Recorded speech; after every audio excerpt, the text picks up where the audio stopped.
Well, a very, very good evening, everybody, and on behalf of Shrewsbury Town in the community, welcome to the second of these very imaginatively named a question of Shrewsbury Town. I hope everybody out there is fine.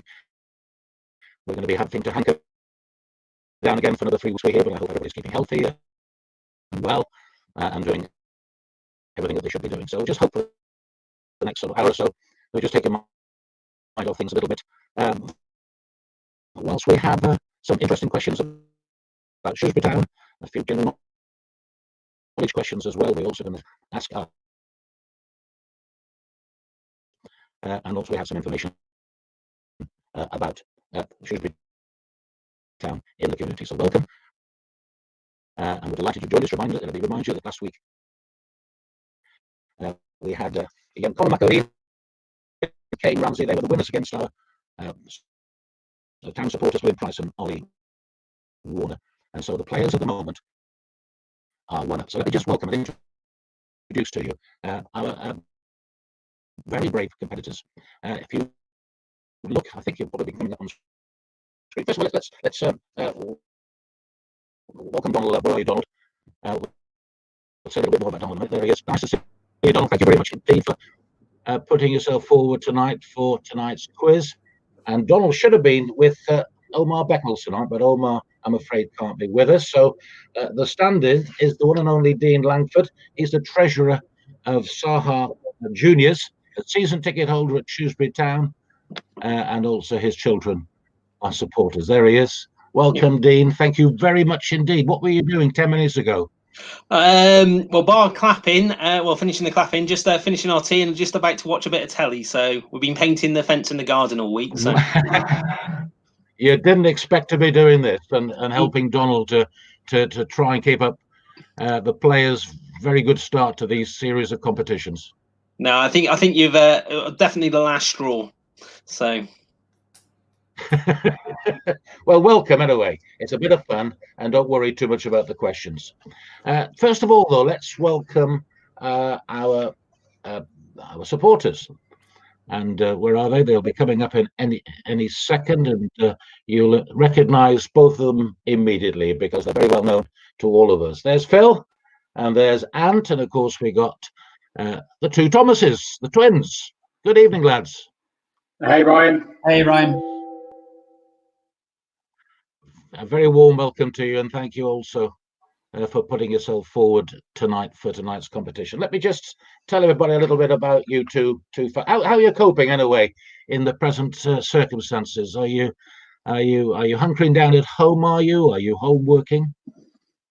And first of all, yeah, so I'm down in West London. I kind of live on my own, really. So it's been pretty much business as usual for me. Getting out lots and seeing London where I can. It's been really nice with no tourists about, to be honest. So just making sure I stay 2 meters away from everyone and getting to see the sights. It's been good. I'm missing the yeah, absolutely. And you're a chartered accountant. It must be fairly worrying.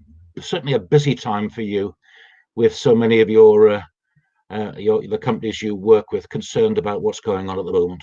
Yeah, real mix. Some of them are online technology businesses. They're doing quite well. And then other businesses are struggling, and we're just hoping they make it through until this starts to pick up again and some kind of normality resumes. Let me just give a little bit of background about you two fellas. Phil was telling me that Mum refused to bring you to see the shoes at first.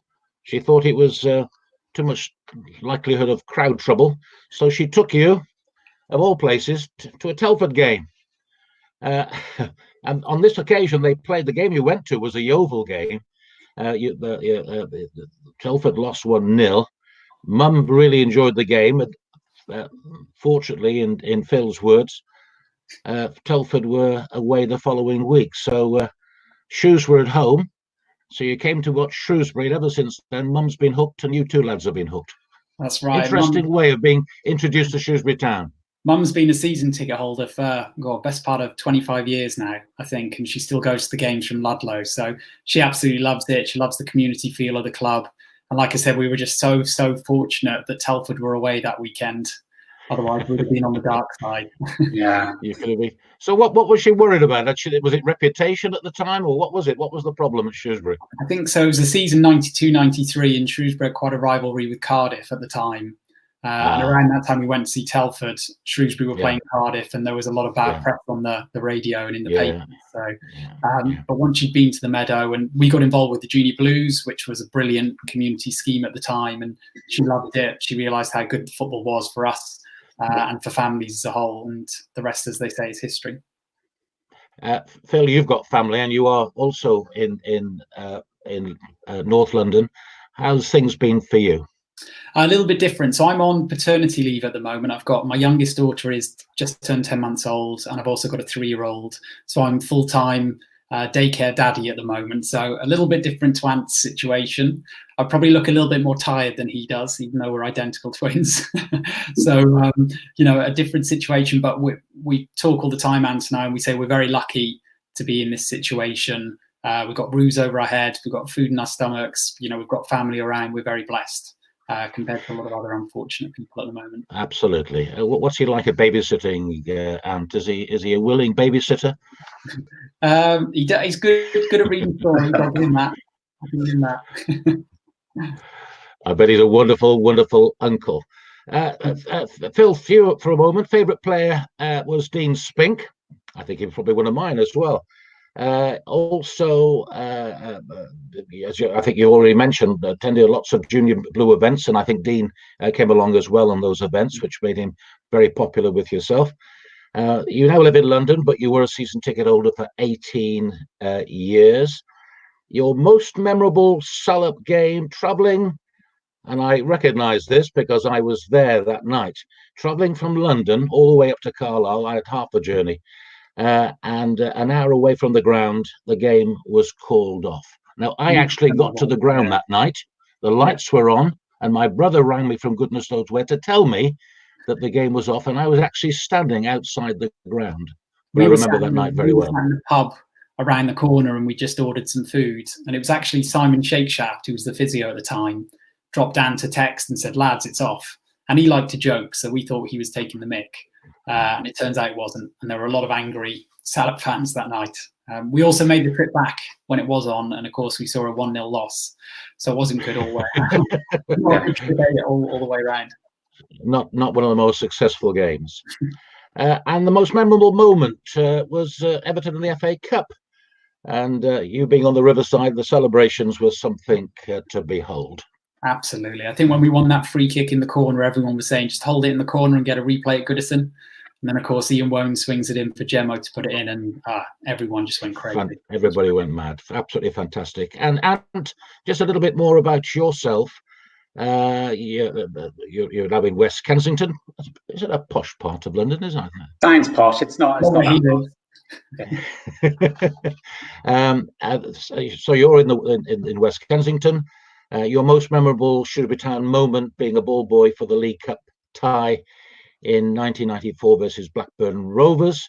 Epic 4-3 game which went to extra time, and Blackburn Rovers were the country's big spenders with the likes of Alan Shearer playing for them. So that was your most memorable game. Yeah, absolutely. I think it was shown last night on YouTube, actually, the replay of it. It was indeed. It was a cracking game. We were 3-1 up after getting a draw at Ewood Park, and really should have seen it out. So we were unlucky, but it was a hell of a cup tie. It really was. And to be what would I have been then, 10 or 11 years old, when we were at the old stadium, everything was packed in, and I was a ball boy. It was a great experience. Just a shame we couldn't hold on. Fabulous. Favourite player, Tommy Lynch. And your fun fact, you once ran the Birmingham half marathon dressed as Lenny the Lion. How did you manage that in that costume? Worst idea ever. It was so tough. I was stood on the start line and there was just sweat dripping everywhere. It was disgusting. I can only imagine. I can only imagine. Lads, delighted that you've joined us tonight, and all the very best to you. You've got to try and make up a little bit of lost ground, because at the moment the supporters are 1-0 down against the players. So welcome and thank you, and we'll come back to you in a moment. But let's welcome our players. Well, one player and a non-player. It's Dean Langford and, of course, Donald Love. Have you ever played, Dean? Have you played to any sort of standard? Have you ever played in the Premiership like your partner has? No, I wish. I wish I could play at any standard. So the best I can do is try and teach it for the kids, but that's about it. So, but doing a great job with your involvement with literally grassroots and SAHA. Yes, yeah, no, I've been involved with SAHA for 9 years now. So, literally, my eldest son, I took them at under sevens. We're about to hit under 16s at the new season. I also coach my younger sons, which will be under 13s next season. So I do both boys, and then I'm heavily involved, obviously, behind the scenes with our creche, which is our mini stars, which we have down at the Mercedes Football Hub every Saturday. And then also on the treasurer part, so a part of the committee. So it's like a second job, really. And being treasurer, can you anticipate any issues, any problems? When we actually do come out of this this sort of awful crisis that we're going through. Yeah, there's lots of things that we talked to about a club. Obviously, one big factor for us is we're not going to have our presentation day this year, which is a massive income. It's our main kind of source of fundraising for the season, bar the fees. So we miss out on that, which is a huge chunk of money for the club. So we're constantly assessing. We're looking where the fees were. We're trying to make sure we can keep the fees there or thereabouts as they were for this season. It's been a tough season for the kids, to be fair, with the rain that we had during the winter months. I've never played a season for the kids where we've had so few games, so many games called off, and we just obviously don't have the luxury like the Premiership teams or the well-built areas are that have been able to play every week. So we've literally gone weeks without a game, and then now this is a lockdown, and hence all the sunshine, we could be catching up on games. So I'm talking to a lot of the parents tonight actually on WhatsApp. A lot of the guys are they're gutted to be missing out on the football. So. Well, it'll be a little bit longer now, but we're going to have to wait before we can get going again, Dean. But thanks for joining us tonight. That's okay, my pleasure. To you. And we'll talk to the gentleman that you're going to be supporting, Donald. Lovely to see you, and thank you very much. Did you draw the short straw or something tonight? Have you upset somebody? We did. We spun a wheel, and whoever it landed on got it. And meant to be Omar, but I've got a better partner, I think, now. Well, you're a lucky man to be with us, and we're delighted that you've joined us. Let's just have a little look at your CV. Signed a professional contract with Manchester United back in 2013. Little bit of time with Wigan, then moved on to Sunderland. 13 appearances in the Premier League with both United and Sunderland. Yeah, that's something that nobody will ever be able to take off you, is it? No, definitely. I remember the night I made my Man United debut. The reserve manager at the time, Warren George, rang me when I was driving home, and he was like, "No one can ever take that away from you now that you've played for Man United, and hopefully I can keep going." And you never know, one day maybe. Well, you do, absolutely. But you've experienced the highs, and that must have been, massive at that particular time. But then I noticed that last season you were off for most of it because of an injury back in the August. So having to deal with the great highs and the great lows, how does a footballer manage that? I think you just got to take it all in your stride, really. When I went to Sunderland, I didn't really expect what was going to happen, and I don't know if you've seen the documentary, but I think you can see. I certainly have. Yeah, what state the club's been in and what's been going on, and that can affect the players at the club and what's been going on. But I got injured in the Charlton game, first 20 minutes into the first game of last season, and I tried playing through it, and I got to August, and I just knew it wasn't right, and I pulled myself out and ended up having an operation, and then I've come here this summer and just been trying to play as many games as I can, and hopefully I've done all right for Shrewsbury. Well, you've had a good season, 28 appearances, I think, for Shrewsbury, but you could have done without this particular break now, couldn't you, really? Yeah, definitely. We just wanted to. We had a lot of games, to be fair, and we just wanted to carry on playing, and everyone's saying in the group chat and stuff that they want to be back playing, and it's frustrating, but there's nothing we can do about it. We just got to keep ourselves ticking over and be ready for when we do come back. How do you maintain your fitness? I've been trying to get out on the bike, do a bit of running, but a bit of gym, but it's hard to be fair. But you've got no one there. You've got to try and motivate yourself to do it. But that's what we're doing. You know the games are going to come, and they're going to come thick and fast when they do come, and that should be good for everyone because then the fans get to see a lot of games, and we get to play in a lot of games, and hopefully we have a good finish to the season. Well, it'll be fantastic, when it happens, and I don't think we can wait, and we'll never ever complain again about referees or goals not going in or anything. We'll be that pleased. We'll complain about referees, I think, but wonderful.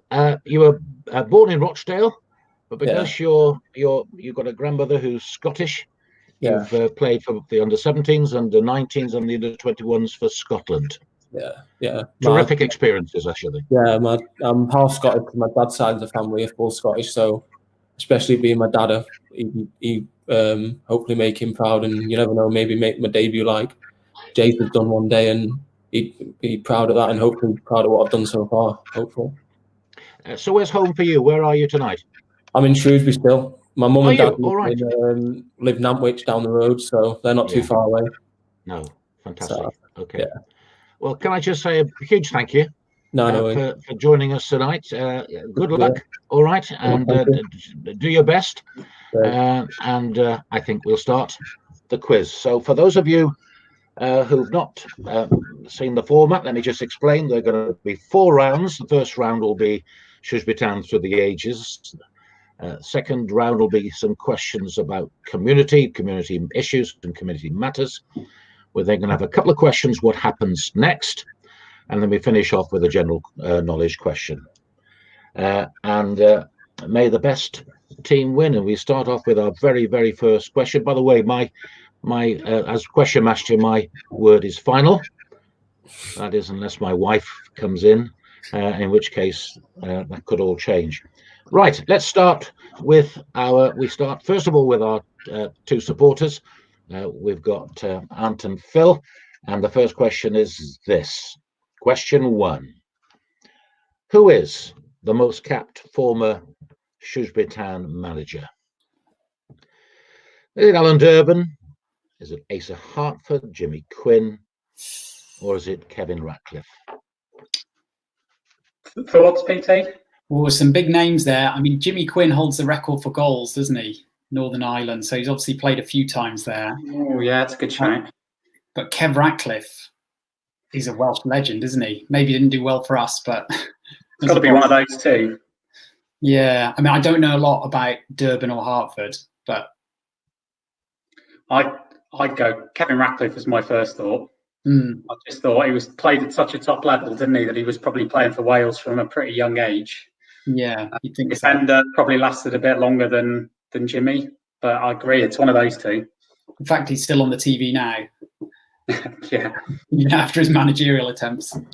Should we go for it? Let's go Kev Ratcliffe. Okay. Right, you're saying Kevin Ratcliffe. Well, let me tell you, Alan Durbin played 27 times for Wales. Asa Hartford played 50 times for, Scotland. Jimmy Quinn played 46 times for Northern Ireland, and Kevin Ratcliffe played 59 times for Wales. So congratulations. It was indeed Kevin Ratcliffe. Kevin Ratcliffe, of course, will always be associated with the first manager ever to drag us down into the conference back in 2003. But we're only there for a year, thank goodness. We bounced straight back. Somehow we bounced straight back. So well done. First blood to the supporters. Question 2, and this goes to our players. Yeah, Dean, it's quite nice being associated with being one of the players, isn't it? It is. Your question. Since 1900, all right? This is way beyond your time and my time as well, I hasten to add. Since 1900, and to the nearest 3 or 4, how many different managers has Shrewsbury Town employed? Now, the early records can be a bit unreliable. Big thank you to Mike Jones again for helping us with these questions, our unofficial club historian. And he always reminds us that some of the early records are a little bit unreliable. So that's why we're going to sort of give or take 2 or 3. So since 1900 to the nearest 3 or 4, how many different managers has Shrewsbury Town employed? Now, is it A, is it 16? Is it B, 26? Or is it C, 36? Not an idea. No, I don't have a clue, mate. Oh, that's a tough one. We've had a couple of managers that over the years that have had some long stints. When you look at, your Graham Turner's, for example, his first spell was quite a while, I believe, with the Town. Definitely through the 90s. I know Fred Davis was around for quite a bit as well. So, I'll leave this one to you. Yeah, average 4 years on 26. I'd probably say 26, because we're not really known for a club for getting rid of managers. I think that's a thing for Shrewsbury. It's the managers generally are around for at least 2-3 years. So, I'm quite happy to go. I'd probably go the highest. It's up to you. You'll know. Yeah. Don't give in that quickly, Donald. Fight your corner, mate. I don't know. I think a long time in it, so never know. I'm trying to think. It's since 120 years. 100. Yeah, I think. Yeah, go with 36 then. I'm happy with that. Yeah, 36. Yeah. C then. 36. Well, I'm glad you've gone with 36 because 36 is correct. Nice. So very well done. Well done, Donald. There we are. You just you're going to help these fans along a little bit. Yeah, it's 36. Graham Turner had 2 stints, of course. Chick Bates and Malcolm Starkey had 3 stints, albeit as interim manager. There was Ken Brown, who was appointed on the 1st of December 1987. He departed 8 days later on the 9th of December, but the longest serving manager is a certain Mr. A. Weston. He arrived in Shrewsbury on the 1st of August 1912, and he left on the 31st of May 1934. So he is, according to records, the longest serving manager. So very well done. 1 apiece at the moment. So we're doing a lot better than we did last week. Anyway, question 3, ladies and gentlemen. And it's back to our 2 fans, to Phil and to Ant. This one is about Shrewsbury Town keepers. Which town keeper was the 3rd generation of the same family to pay for Shrewsbury Town? All right, 3rd generation. Was it Alan Boswell? Was it Joe Hart? Was it John Phillips? Or was it Ken Mulhern? I don't think it's Joe Hart. No, I don't think it's Joe Hart. Ken Mulhern was he was one of our record appearance makers, made 400 odd appearances for the Town. But I don't know the family history of any of those, to be honest. Was it Ken whose lad ended up going to play for Southampton? But that was after him, obviously. So 3rd generation, and he's not a Shrewsbury lad. So I reckon it's got to be someone with a Shropshire link, because going back into the early 20th century, you probably had players that were a lot more local to the town, weren't they, rather than coming around. Although he was Liverpool, wasn't he? So not too far away. I've got a feeling Boswell is a bit of a Shropshire name.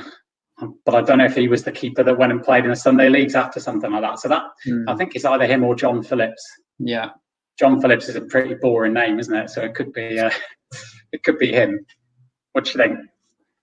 I was going to say John Phillips would have been my guess. Yeah. Hart and Let's go.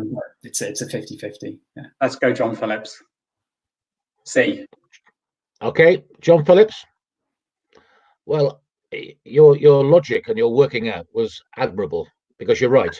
It is indeed John Phillips. His dad was named Roy. He played centre forward in the late 1940s, and his granddad was Tommy Seymour.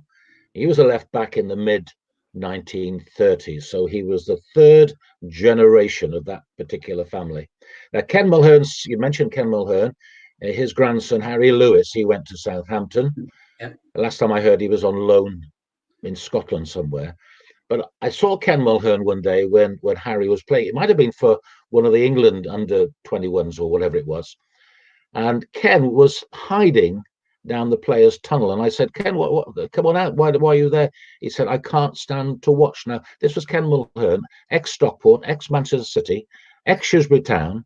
He played all those games. And he couldn't stand to watch his grandson playing. He was that nervous because he knew, that errors can be made, and he didn't want to be there if and when that error was made. So there we are. So well done, boys. John Phillips is the right answer. And we go to question number 4. We bring our players back in again now. And the question is, I don't know whether, Donald, you've heard of the late great Arthur Rowley, record goal scorer, player and manager. Seen his name around these parts. Yeah, well, the bar downstairs is named after Arthur Rowley, but he's a significant. In fact, in 2000, Arthur was voted Shrewsbury Town Player of the Century, would you believe? But he wasn't just a great player; he was a great manager as well. The question, that's not the question. From which club was Arthur Rowley bought back in 1958? Was he bought from Manchester City? Was he bought from Manchester United? Was he bought from Chester City? Or was he indeed bought from Leicester City?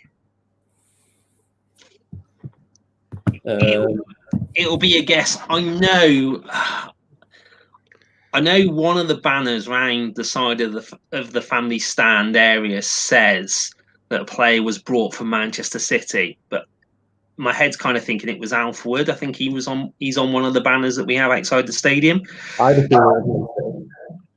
The what? Sorry. I had a feeling it was Man City, but I don't really know. Yeah, there is Man City on one of the banners. Yeah. Outside the stadium, but I'm just trying to think which player it is. And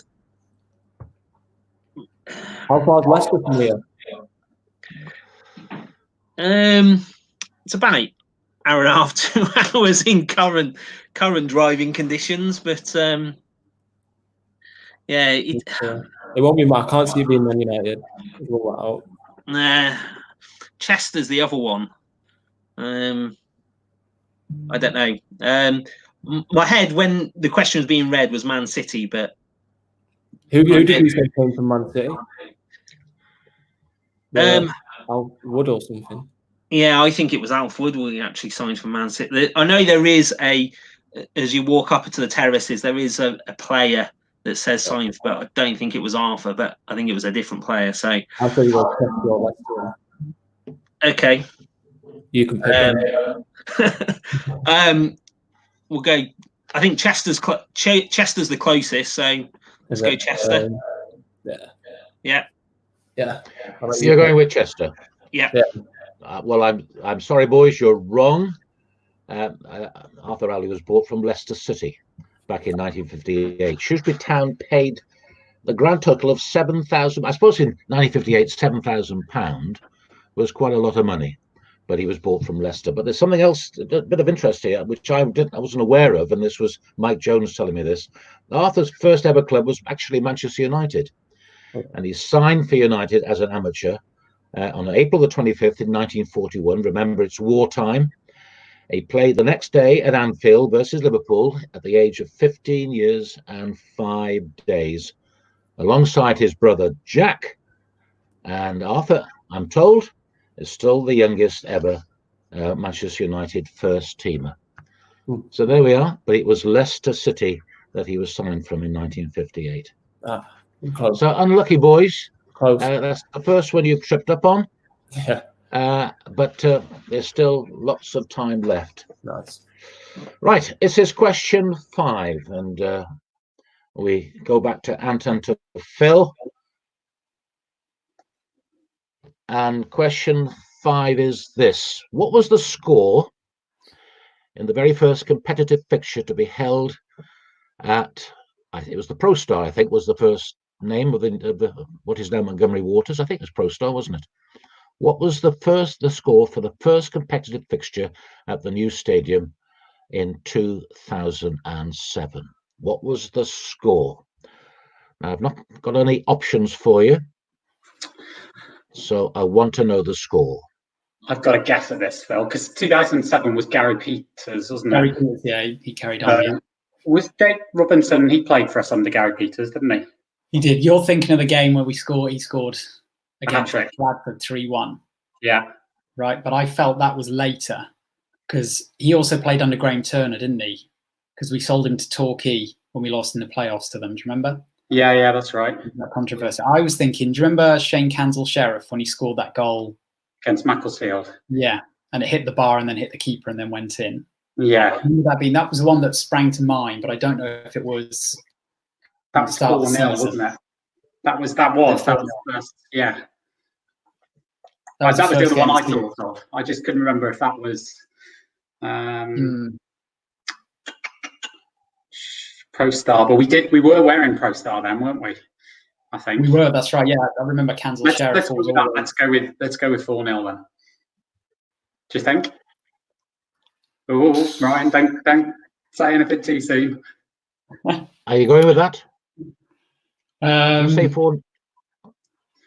Go on. I'll go with that. Just one moment. So that definitely wasn't Paul Simpson. Oh, and can I just say, you either know this or you don't. I think you could spend all night and not get there. Probably means we've got it wrong then. In that case, let's go 4-0. Right, you're going for 4-0. Well, the answer, and this is a difficult one to be perfectly honest. I'm going to word with the question setter. It was against Colchester United in the League Cup round 1. 1-0. And it was 1-0. Oh, Darren Kempson with the goal. Now then, and who scored the goal? Darren Kempson. And for the bonus point, I can give you a bonus point because Darren Kempson was the scorer of that goal. So you've lost 1 point. You could have had 2, but you're ending up with the 1 point. So you've done very well in the end. But I thought that was quite a difficult question. But well done. All right. Almost a clean sheet. And we go to question 6. And this is the final question in the history of Shrewsbury Town round. You'll be pleased to know, Donald. Buzzing. Right. Question 6. Who is the only current player to play in all top 5 divisions in the English football pyramid? The Premier League, Championship, League 1, League 2 and the Conference. The only current player at Shrewsbury Town to play in all top 5 divisions. Dave Edwards, isn't it? Yeah, Dave, because Dave was with us when we. I'm sure he was. I watched actually Shrewsbury versus Aldershot, and Dave was actually in the team that when we won on penalties to go back to League One. I remember watching Dave not only with Shrewsbury but at Luton when he went there, and then he definitely played at Wolves in League One and in Championship, and he's played with Wolves in the Premier League. So I'd say it's Dave Edwards as well. I've heard him talking about the conference as well. Sorry? Say that again. You mentioned playing in the conference as well. Yeah, he played for Shrewsbury in the conference when he was young. That's right. You're absolutely right. Dave Edwards is the right answer. The bonus point, and you've already done it actually. What are those clubs? Name his clubs. Well, Shrewsbury, Luton, he then Wolverhampton Wanderers, and then Shrewsbury. No, Reading as well. Reading as well, yes, yeah. Absolutely. You got 2 points for that, which puts the players just in the lead at the moment. Anton Feller on 3, Dean and Donald on, well, I think that should be 4, shouldn't it? Because you've just got the bonus. All right, so if the man in the studio can put that right. So very well done, the players. Well done to Donald. And well done to Dean. Okay, now then, that's the end of that round. We're now going on to the Shrewsbury Town in the community round. Okay, and here's the very, very first question. Question 1. And we'll bring Phil and Ant back in again.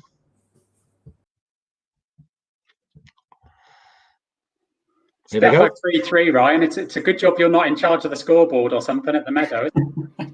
It is a very good job. It is. How do you know I'm not in charge of the scoreboard? Anyway, but you're right, I'm not, and thank goodness. Right, should we go to the community questions? Certainly things that are associated with the work in the community. And Ant and Phil are huge supporters, financially and emotionally and in every possible respect, huge supporters of the work that we in the work of the community. So thank you to both of you, two chaps, for your kindness towards all the work, the wonderful work that's going on. It's with people support like yourselves that we're able to do so much. So our grateful thanks to you tonight. And it's appropriate that you should be with us tonight as well. So question one, what proportion of people are estimated to suffer from a mental health condition in the United Kingdom? Oh, I read this earlier. I think it's... well, you've been doing some homework. Well done. It's well, is it A, 1 in 2? Is it B, 1 in 3? Is it C, 1 in 4?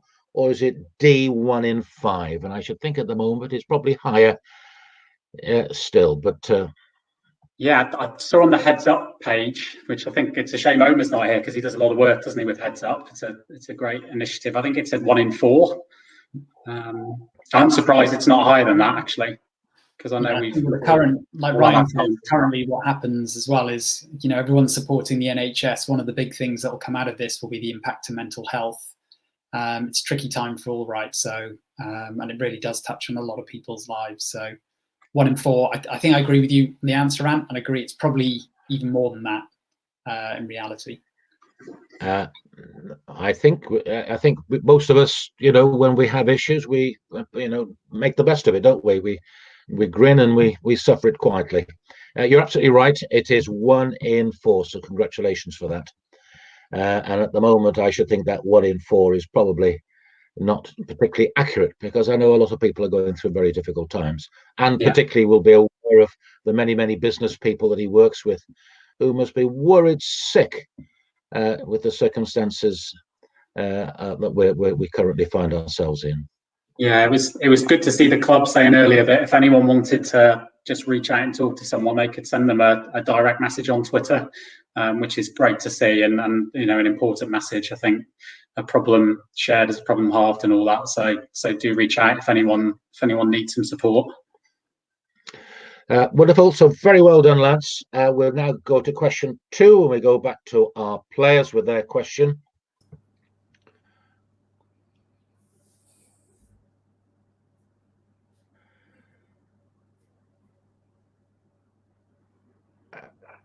Dean, this is what percentage of people with mental health issues receive support each year? Cool. The percentage of people with mental health issues who receive a support each year, is it 10%?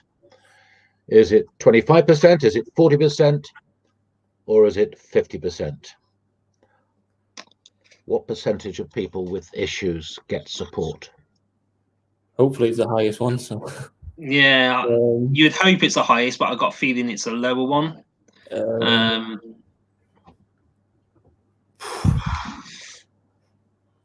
I'm thinking 25 or 40, but I don't know. Yeah, I was thinking 25, to be fair, myself. Yeah. Yeah. So yeah, then.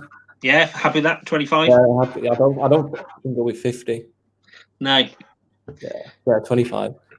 Yep. The teamwork is really working well. Well done. Congratulations. Nice. Absolutely spot on. But I would think at the moment, Donald, for a lot of players, particularly those with sort of contracts coming up, this must be a really, really worrying time for them in football. Yeah, definitely. I don't think anyone knows what's going on really. Like, even I think, I don't know, even managers and that will be worrying with like what they're going to do with the players out of contract. What's going to happen? Are they going to want to even play? Because if they get injured, while they're playing, and what club's going to look at them if they're injured next year, or what's going to happen and stuff. And I'm sure a lot of players might even have out of contract, might have moves lined up already and spoken to managers, and then this just throws it all out the window and don't know what's going to happen. But hopefully it gets sorted soon and be all right. Because I think we've got a few in our team and not too sure yet what's happening and stuff, but you never know. think as a supporter of Shrewsbury Town and supporter of football for years and years, I'm not sure I ever understood myself until very recently, where people like Omar, in fact, I was going to talk to Omar about this. He has been really good in raising people's awareness of mental health issues. And he's got his foundation as well, his Sub 365 Foundation, which is sort of he's set up in order to help people with mental health issues. But I think the assumption always was that if you're a footballer, you were strong and you were mentally strong and you could cope with it. I think it's only very recently that we've all begun to understand that the pressures on you lads can be absolutely massive. Yeah, definitely. Even just your normal game on a Saturday, a lot of players put a lot of unneeded pressure on themselves without even, and then you've got a lot of pressure coming from obviously the fans, and obviously social media is a big one. I'm not really on social media, but a lot of players are on social media, and little comments and stuff that people put on people's posts that you don't know how much it can affect the player really. And I'm not on that, so it don't really affect me. But even just like I said, the players putting a lot of pressure on themselves, not wanting to let your teammates down. It's a lot of pressure that you put that's on top of the player. And then you've got to support your families, and then a lot of it that you don't really know, that the fans don't see, but it goes on behind the scenes. And it's hopefully it can, people like Omar can show that they're helping it and they're doing a lot for it, and they can put across their view of what pressures we get put under. Absolutely. And I should think at Sunderland, I think through the documentary, you understand just what the passion of those fans, I think there's passion at Shrewsbury, but I think the passion up there in the northeast is people live and eat and die Sunderland Football Club. Yeah, and the pressures are, you must have sensed that as well when you were up there. Yeah, it's massive up the north because you've got the Middlesbrough, the Newcastle and Sunderland, and then past that you've not really got anything until you get to the Manchester area, and that's just so you've got fans from Durham way and that way, and Middlesbrough even supporting Sunderland, and it's just a big rivalry up there. And hopefully, the fans put a lot of pressure on you, and I thought you've probably seen that if you've been up there and commentating, and the few of the groans you get when even if you give a sideways pass, you get a groan up there, but. Yeah, it comes with the size of the club, and got to deal with it. Absolutely. Well, thanks for that. Let's go on to question number 3. Very well done for that, boys. Even Stevens in round 2 at the moment. Question 3 to Anton, to Phil. How many people are there aged 75 years and older who are currently living alone in Britain? And this comes from the campaign to end loneliness.org, by the way. How many people are there aged 75 and over who are currently living alone? Is it 1.1 million, 2.2, 3.3, or 4.4 million? What would you say? No idea. Well, let's think. There's 70 million people in the country overall, age 75 or over. 20%? 20%. What, in terms of total people 75 and over? Yeah. A little less than that. Because what's the expected age to live to is about 75, isn't it? Exactly. I don't think it's the bigger numbers. I think that's just too much, because I think 75, there will still be married people. There'll still be people living with families. Care homes that we've obviously seen a lot of. Yeah. So I think it's A or B. Purely as a guess, I'd go probably B, 2 million. I was thinking B. Yeah, let's do that. Well, you lads are amazed me. Absolutely spot on. 2.2 million. I was lucky. Good job interview. Well, a little bit of fouls of deduction there as well. It was the sort of the 20% of 70 million. I was thinking, where's he going with this one? But that's why he needs a spreadsheet. Yeah. Anyway, very well done. 2.2 million. And I suppose the implications of that, and we see a bit of this, I think, at Shrewsbury Town during our community programs, is there are a lot of people out there who are living on their own. And there's a time of their life at an age where everything becomes a bit more of a challenge. When they're not very well, there's not always somebody there to look after them. And that's a huge number of people. And I just wonder whether as a society, this particular thing we're going through at the moment will raise our awareness of the needs of us all, of every single one of us. Yeah. Well, it's interesting. Our mum lives on her own down in Ludlow, and none of her. She's got 4 kids and plenty of grandkids, but none live too close to her. And we've taken this opportunity to have more video calls with her and do online quizzes and all that kind of stuff. And I think it's taught us a few things of there are better ways to stay in touch with people. And like I said, I think that will be one of the positives coming out of this, is that people have taken that opportunity, whether it's family member or just next door neighbour, someone in their community to do that. It's definitely been an enabler for technology, I think, for the older generation. I was joking with my mum, she's no longer a baby boomer, she's a baby zoomer. I think more people are doing that. And ironically, we talk more to her now face to face, and she sees my kids more and her other grandchildren and children more than she did before. So hopefully that improves for everyone. Excellent. Must remember that, because I think we include me in that little description there. Very well done. Thank you very much, boys, and well done. And we go on to question number 4, and we go back to Donald, and we go back to Dean as well. Here we go. This is question number 4, as soon as they reappear. In 2017-2018, how many emergency hospital admissions were there relating to falls amongst patients aged 65 or over? Cool. Now, was it 28,000, 158,000, 188,000, 218,000? Emergency hospital admissions following falls, 65 plus. Guess that'd be quite high. Yeah. I think you got to think it's 2.2 million people were 75 and over living alone. So then obviously we're lowering the age bracket here slightly as well by 10 years. Yeah. So I was going to say I would think it's either C or D. I'd probably go D then. Yeah. Yeah, just for the amount of people that probably do in a year. How long is it in? A year. Yeah, this is 2017-18. Yeah. Well, so yeah, I'd say D probably. What would you say? Yeah. Well, I think it's definitely C or D. Yeah. Yeah. Yeah. Okay. So, go with D. Yeah, D. There you go with D. If you go with D, you're absolutely spot on, gentlemen. Nice. Congratulations. Well done. I thought this round was going to be really problematical, but so far, 100%. Very well done.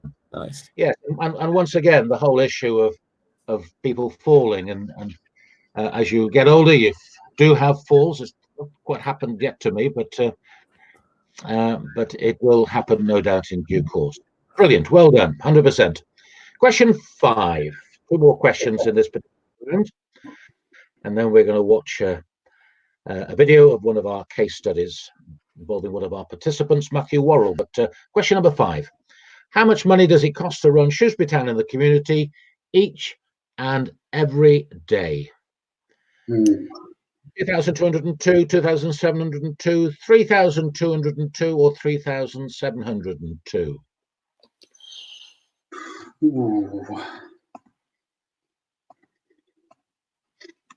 If it's 2,000 a day, what's that? That's going to be. Don't do your 20% again, Anne. No, you were always the one who was good at maths. That's going to be about.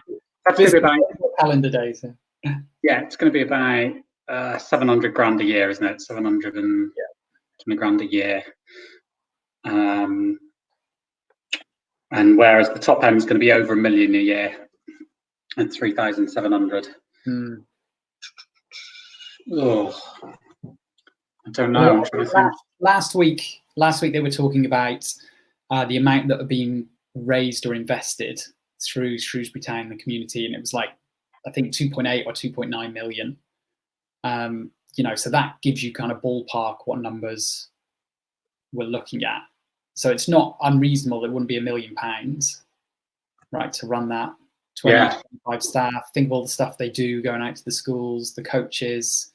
I was reading up on the biographies of the people who work there, and they've all very well qualified, either higher level degrees, PGCEs, etc., ex-footballers. So it feels like it'd be one of the higher numbers. 3202 is going to get it to just over 1 million. So, all right, Poindexter, should we go with that? Yeah, come on, man. Let's do that. C. You're going to go with C. Ryan. No, you're absolutely right. Absolutely spot on. Well done. Thank you, Ryan. Those powers of deduction were just a nice warm round of applause there. Yeah, absolutely. Well, it's a joy to listen to the logic and the working out. Very well done.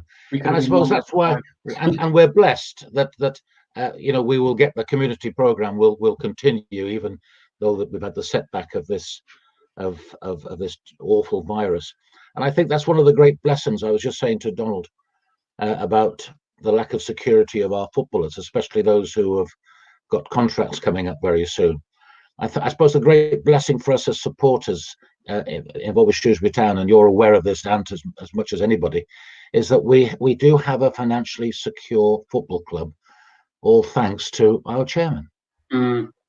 I think it's going to be really interesting to see what happens to football after all of this, and hopefully it will be a reset, and actually the whole of football, and I don't just mean clubs, but the governing bodies as well, see this as a chance to safeguard the future a bit more and find a way of doing it, and perhaps follow other models like you have in the likes of Germany, where there's more supporter involvement in running clubs. But there's too many clubs that live on the financial edge, and as you say, that's unfair on the fans, on the players, and also the many tens of thousands of employees of football clubs that aren't in the limelight and don't get paid lots and lots of money each year.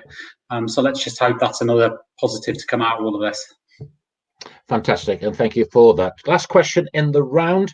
Let's see if we can make it an absolute clear sweep. And the question is this. This weekend was scheduled to be Shrewsbury Town Community's annual cycling challenge event. In fact, I was supposed to be on it. This year, the group were set to pedal to Posh. How many miles were cyclists and fundraisers set to be travelling as part of this event? Now, Posh, of course, being Peterborough. The question is, how far is it to Peterborough? How far was I supposed to be cycling this weekend? Was it A, 100 miles? Was it B, 120 miles? C, 130? Or is it D, 140 miles? I don't know. I just know it's quite far, isn't it? Yeah. It is to Peterborough. I've had to work in Peterborough a couple of times, and it's a good 2-hour journey. So it's something like junction 15 or 16 off on the A14. So it's a good. Depends which way you cycle, isn't it? Yeah. I think shortest route. I'd go D personally, 140. I think. Yeah, I think it'd be pretty far. It's definitely C or D. I think. Yeah, it's got to be one of them. I'll let you. You can pick that. Let's go. Go D. D for Dean and Donald. Yeah.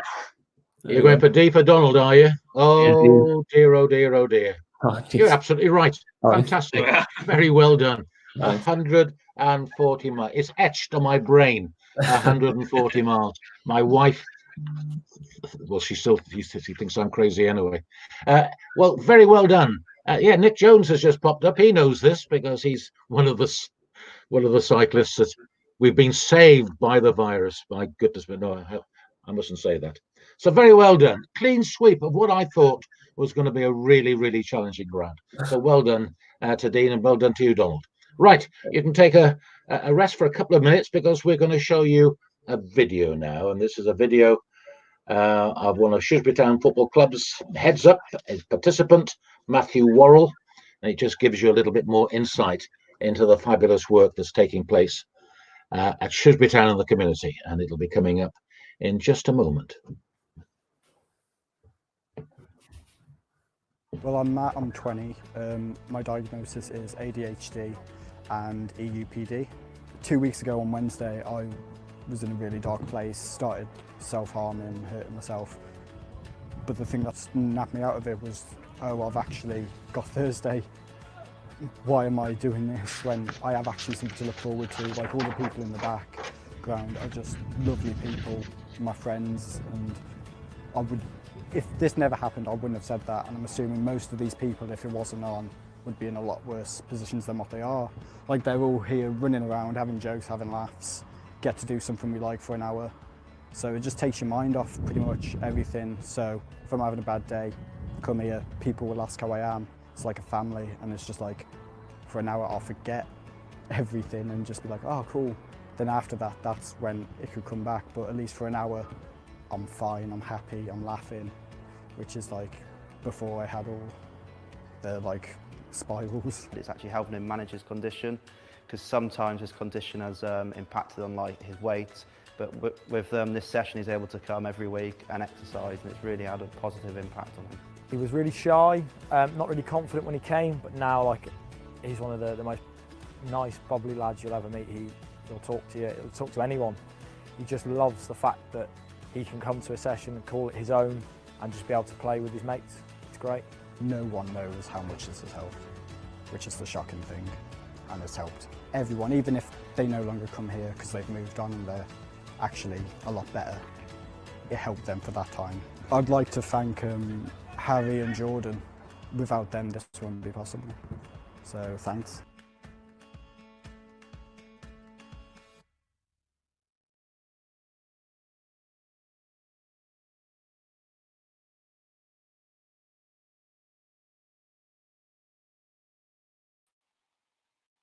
Well, welcome back. 3, and it's round 3. It's called What Happened Next. And this first question is going to go to our 2 fans, to Ant and to Phil. When we bring them up, we're going to show Ant and Phil a short clip. It's a penalty shootout between Bury versus Shrewsbury Town in the playoff semi-final back in May 2009. I think Danny Ratchie, I think is pronounced his name, steps up against the then town keeper Luke Daniels, and the question is, what happens next?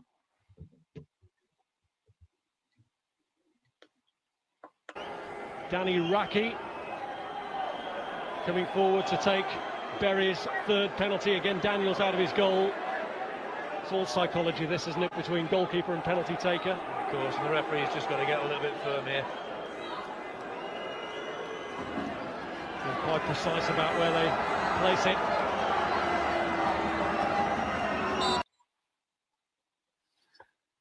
This was replayed, wasn't it, on YouTube as well, on the Shrew Sports site.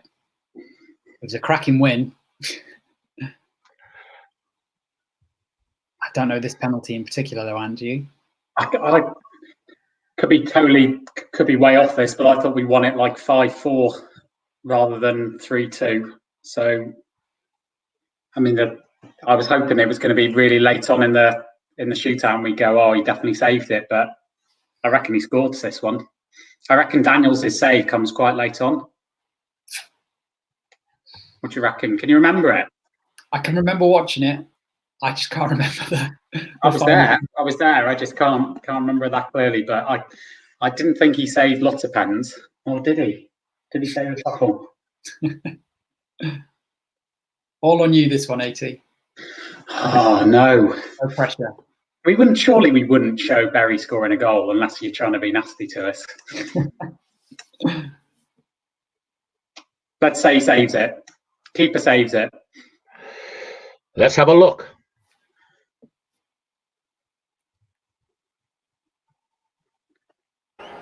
Danny Ratchie coming forward to take Bury's 3rd penalty. Again, Daniels out of his goal.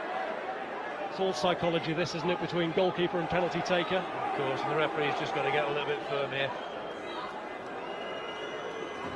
It still makes you nervous now. It's about where they place it. It's Ratchie, and it's saved! First blood to the Shrewsbury goalkeeper. Very well done, boys. You just guessed it was going to happen, didn't you? I think he moved as well, didn't he? I think the keeper moved it. It didn't matter in those days. Very well done. The penalty was saved. Shrewsbury went on to get the win at Bury against Bury. Well done. Let's go back now to our playing team. And we've got Donald and we've got Dean, and we'll give them their sort of what happened next question. Question here from for you, Donald. It's come from Ant. In fact, he wants to know which Shrewsbury Town Football Club player is going to have the worst homemade haircut when they get back to training. Could be a few. I've seen a few of the lads who've shaved their head, but Brad Walker sent me a picture of his the other day, and his girlfriend had just tried shaping up the sides, and it looked brutal. The word I'd give it. Not good. He won't like me saying that. Yeah. What about you? Who's cutting your hair for you, mate? My girlfriend did it. She just trimmed up the bottom bit. I think she's done all right because you can't really tell her how it's done, but well, hopefully it looks all right. You lot can tell me. Well, it looks all right from here, mate. What do I know? And a question here, Phil, as well. Have any of the players tried to chat on the running challenges set by the gaffer? Chat? Oh, cheat, you mean? Cheat, I think you mean. Yeah. We're not too sure if they've been. All the lads have been pretty similar. A few of the lads have got good scores, but a few of the staff have been getting a good scores, which is questionable because they shouldn't really be up there with us. But a few of them have been, especially AJ, the sports scientist. Don't know how he's up there with us, but he was. But he's taking the scores in, so he could be the one. He doesn't have to send his score, what his time is, into the chat, so he could be the one hiding his scores and adding a few seconds onto his time. What are you? Are you a good trainer? Do you enjoy the training regime? No, I enjoy training. It's just at the minute it's hard when you're running on your own to. Usually when you're chasing the ball, it's a lot easier, but when you're trying to get yourself going, but the challenges have been good, to be fair, because then they're pushing you to try and get a time, and it's better than just running around the field aimlessly on your own and not really trying to hit a time or anything. But the challenges try and make you go a bit further than you would running on your own. If they decide to start football behind doors with no crowds, how much of a lead-in time do you think you would need before you could actually start playing games? We're having a few. We've got not a down week, but like we've gone off the schedule a bit this week, and we've taken the load off our legs a bit just because with the push back to the training. So we've got this week and next week just to settle the legs down and recover a bit, and then we're going to get sent a program which will push us a bit harder. So when we do go back, it won't take us long to get back into it. So depending on when the games do come, we should be fit enough to go in. Because we won't have lost a lot of fitness. We'll have lost a bit of match fitness, but when we get back to training, we'll get that sharpness back and should be ready to go when. And I suppose that it's like everything else at the moment. Everybody's in the same boat, aren't they? Yeah, definitely. Every team's the same, and so no one can ever get ahead of anyone. And we've had a lot of games this year, which should help us. Yeah, absolutely. We probably needed the rest. Right, this is your what happened next round then. So it's from a BBC feature. I think you're going to be at some advantage because you've got Dean there who will remember the old Gay Meadow. But this is a BBC feature on Shrewsbury Town Football Club and all the quirks of Shrewsbury Town Football Club. Here it is. What happens next? Today, for example, Shrewsbury are pressuring the Newport goal. The ball swings towards the visitors' goal mouth. A quick passing move by the corner flag. The defenders go for the tackle. A shot towards the centre.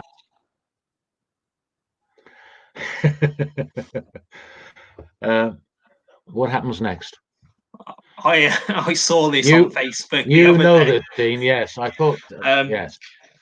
They talk about Have you any idea, Don? Any idea what happens? No idea whatsoever. This is the old Gay Meadow. The Gay Meadow runs alongside the River Severn. Yeah, Edo talked about the Gay Meadow quite a bit, and it used to always be flooded and waterlogged, and said it wasn't the best pitch in the world, but he says it was good to play football. Go on, Dean. Yeah, so I think the next caption is then they talk about that when the football goes over the stand into the river, and then there's the gentleman who has the coracle on his back as he runs around the side of the pitch, then to get into the river to retrieve the footballs. And I think then discuss the over certainly years. I think he's only ever lost one football or something like that, if I remember right. Well, let's have a look.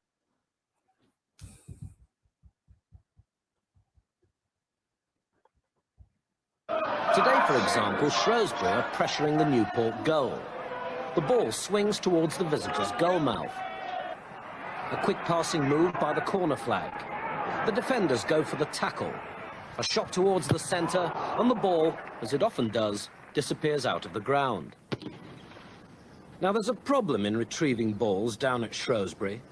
The place where they tend to land can be a trifle awkward. The ground stands beside the River Severn, and that's why for 40 years Fred has worked here as football's strangest ball boy. Here we are. Good old Fred. And that coracle, I think, is over in the Mercedes hub. I think it is. Or it's certainly somewhere. Yeah. So very well done. 100%. I have to say the scoring's a good deal better than it was a week ago. So very well done. So the moment, the scores on the doors, Ant and Phil are 7, and Dean and Donald are 7 as well. So everything to play for. All right, we might have to go for the tiebreaker. Let's see how we get on in our final round. This is general knowledge, gentlemen. And we go to our fans. It's question 1. And I wonder if they've had a good run. So let's see how we get on with this one. This is question 1. Which English midfielder who made 481 Premier League appearances retired in 2018?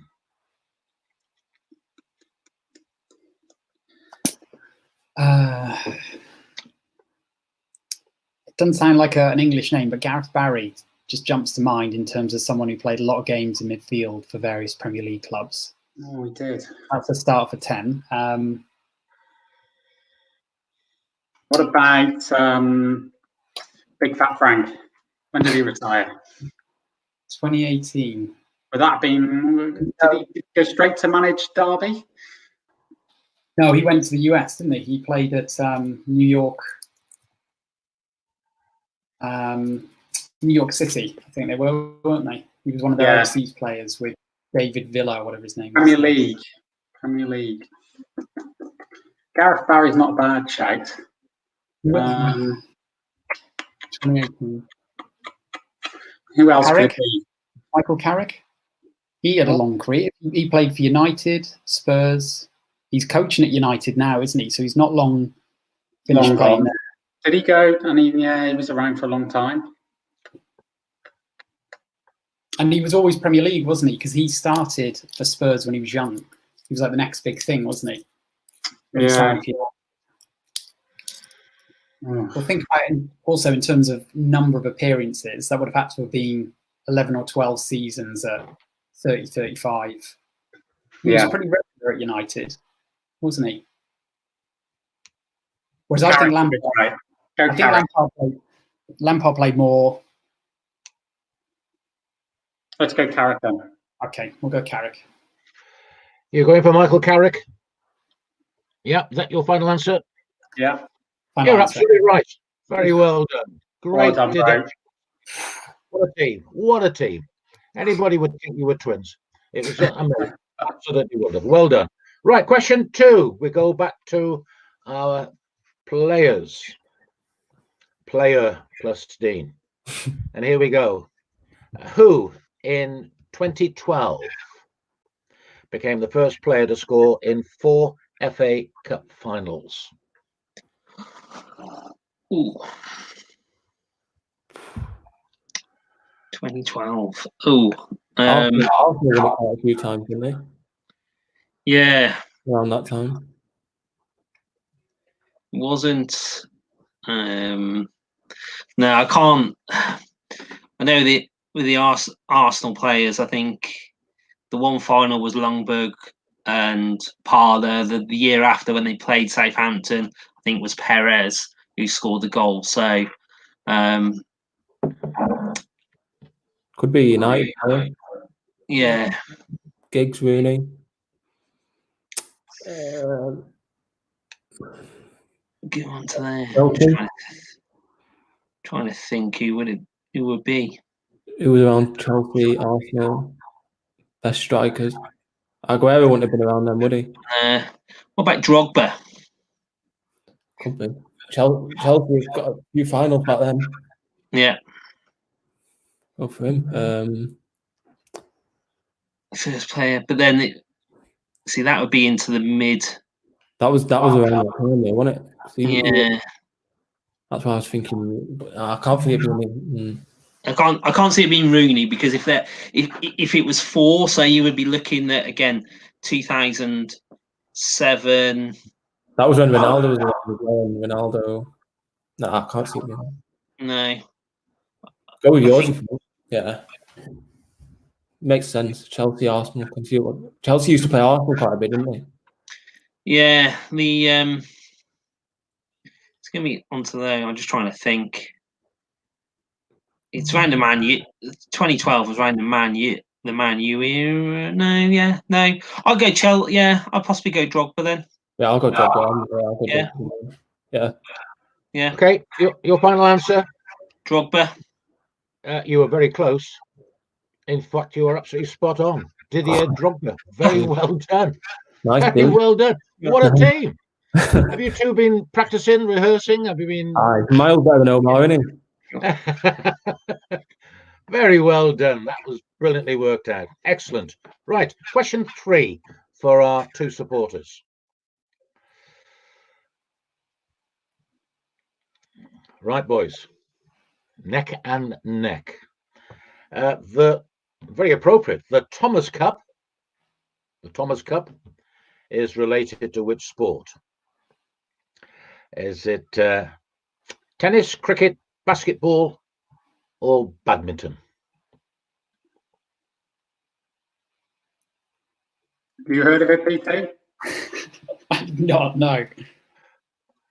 Thomas Cup. I think I know this. I don't know why. This is sad. I've not followed it. I think it's badminton. You know. I would have guessed that just because I've never heard of it in tennis or cricket.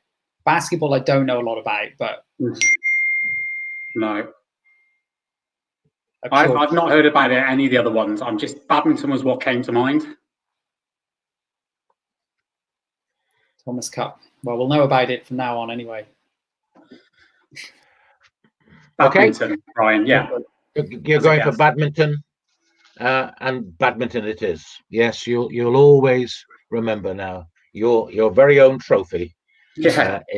Do you play badminton? Have you played badminton? Not since we were kids at Mary Webb, I think. All right. Okay. Yeah, a long time ago. Right. Okay. Well done. Badminton it is. And question 4 for the players.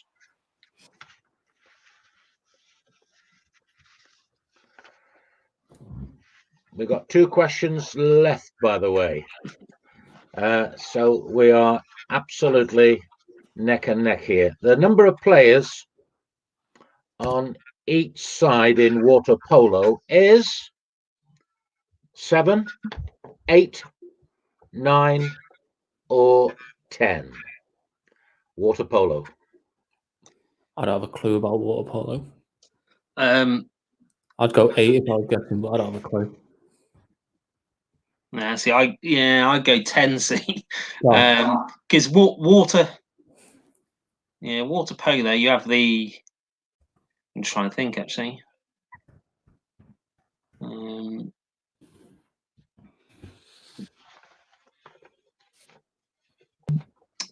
Water polo. Do you have the goalkeeper? You do have a goalkeeper. Yeah.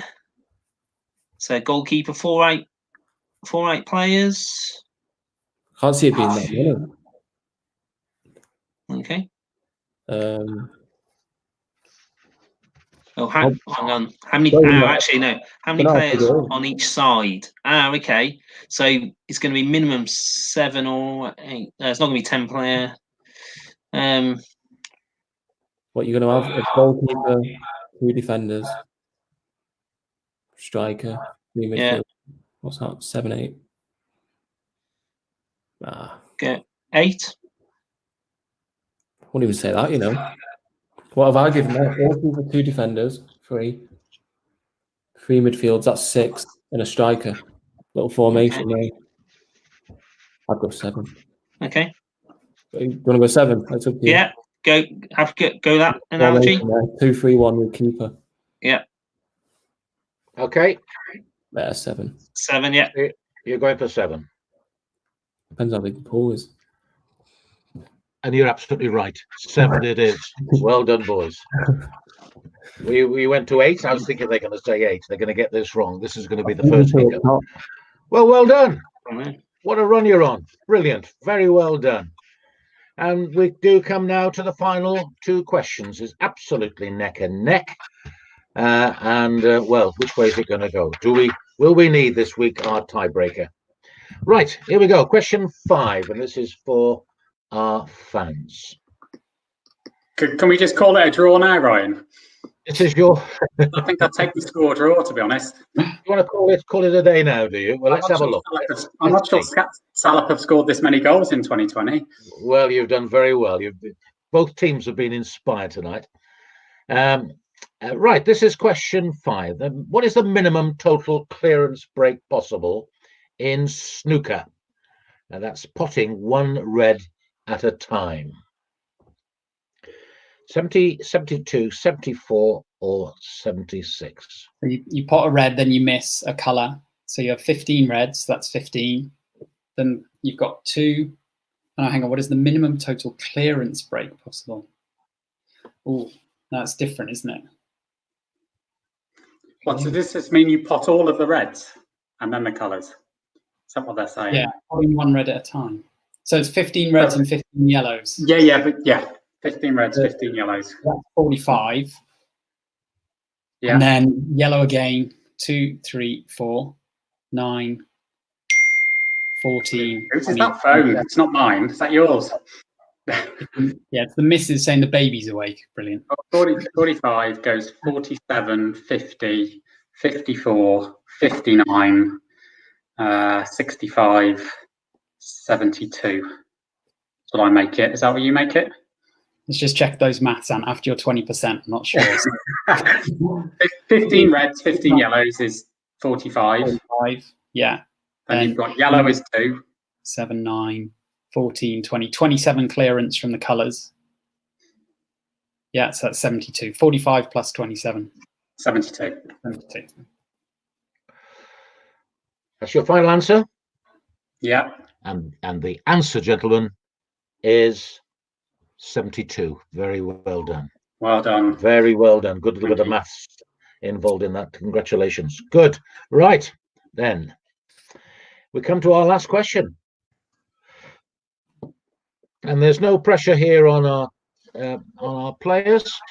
Absolutely no pressure at all, Donald or Dean. But we come to your last question. And the question is this. Now, you've been inspired so far. All right, inspired.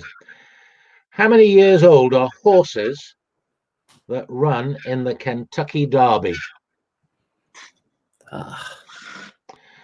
Is that 2, 3, 4, or 5? I haven't got a clue. Nah, neither. Don't have a clue. I would say definitely going to be 2. I'm going. I don't know. For some reason, I've got 4. It just kind of jumped out to me. I'll go right. Yeah. I haven't got a clue, so I think let's go 4. C4. That's up to you. Yeah, I'll go wherever Dean says. I don't have a clue. You the boys are training. Don't put the pressure on me. I don't really know horses' ages. But then, so I'm going to be 4 or 5. 5 could be a bit of a more, I don't know, 3. What's the life expectancy of a horse? I have a clue. No. Yeah, go wherever you go. Sorry? It's all on you. Should we go 5? Just keep it round number. Yeah, it's up to you. Yeah. Go on then. We'll go 5 then. D5. Maybe back to 4. It's well, it's not 4, and it's not 5. Okay. And it's not 2 either. It's 3. I wouldn't have had a clue either. All right, but you never went. You never went near 3, so you were not even close. Well, what a shame on the final hurdle. Yeah, it's like missing that penalty, isn't it? Let's have a look. What is the final scores on the doors? There we are. It's now 1-1 to our players and our supporters. Ant and Phil, very well done to them. That's 10, and it's 9 to our players. And what a great game! What a high-scoring game as well. Right, I'm going to give you the tiebreaker, although we're not going to need it. Let's bring all 4 of you up. Very well done, by the way, Phil, and very well to you as well, Ant. Congratulations. I thought we got lucky with that last question. That was a tough one, wasn't it? Yeah, big guess. Well, it was a guess. I wouldn't have had a clue. I wouldn't have known where to go. Let me just remind everybody, it's coming up there to text STITC3 to 70085. It's going a bit quick for me. There we go. Comes up again. If you'd like to make a donation to help with some of the wonderful programs that the Shrewsbury Town and the community put on, we need cash. Obviously, we need help. We have volunteers as well. We need help from all quarters. But to donate £3, it is STITC3 to 7005. Or indeed, if you want to go on to the website, and I'm hoping that'll come up in a minute as well, to make donations.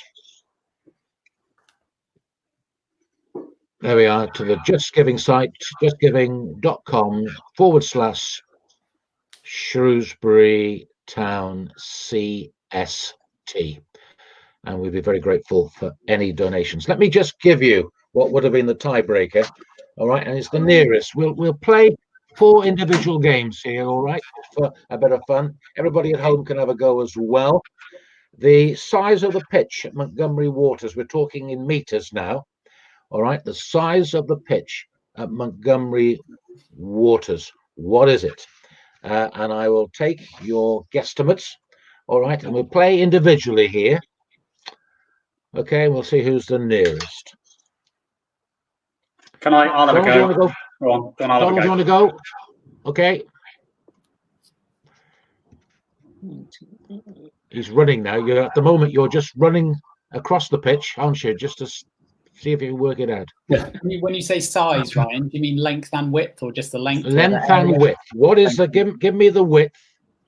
Give me the width first, and then the length, and then I can check it off against the number here.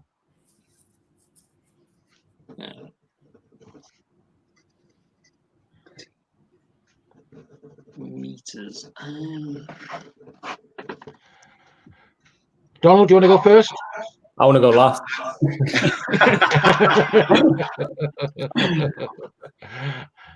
I've absolutely no idea. I'll have a guess. I'll have a hazard a guess. I'm thinking. Go on then. Well, good. What would you'd hit like a lob wedge or something over it if you were playing golf as a golf analogy? So maybe 70 meters wide.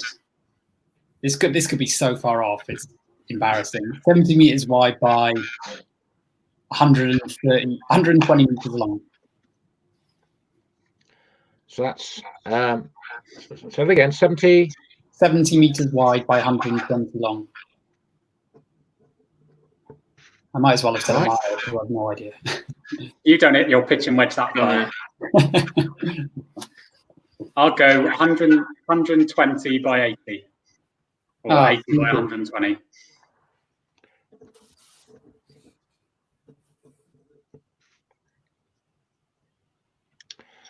Go on, Dean. Well, got got an analogy. I think the boys are working on yards there and not meters. So I'm going. So typically 18. Ooh, I think I'm going on. I reckon it's. Just trying to think here now. 30. Let's say 6 on there. I reckon by about 30 meters by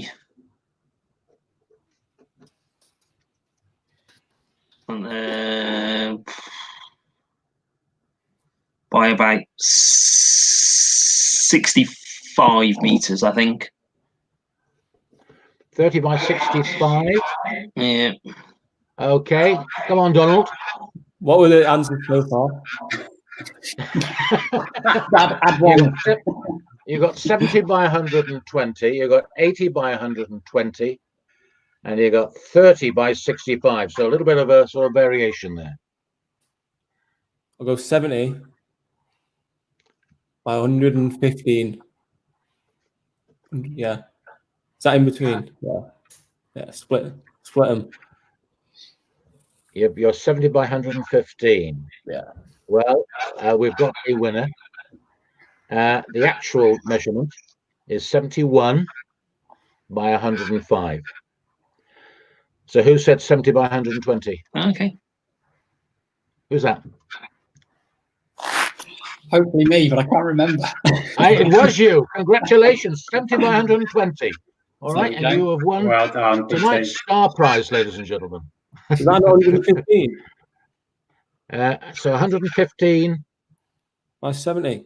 I think it was Don. Hang on, sorry, Donald. You are in the second prize. You are. Yeah. It's a free haircut. Donald is Donald is 70 by 150. You're absolutely right. Sorry about that. You are. So there we are.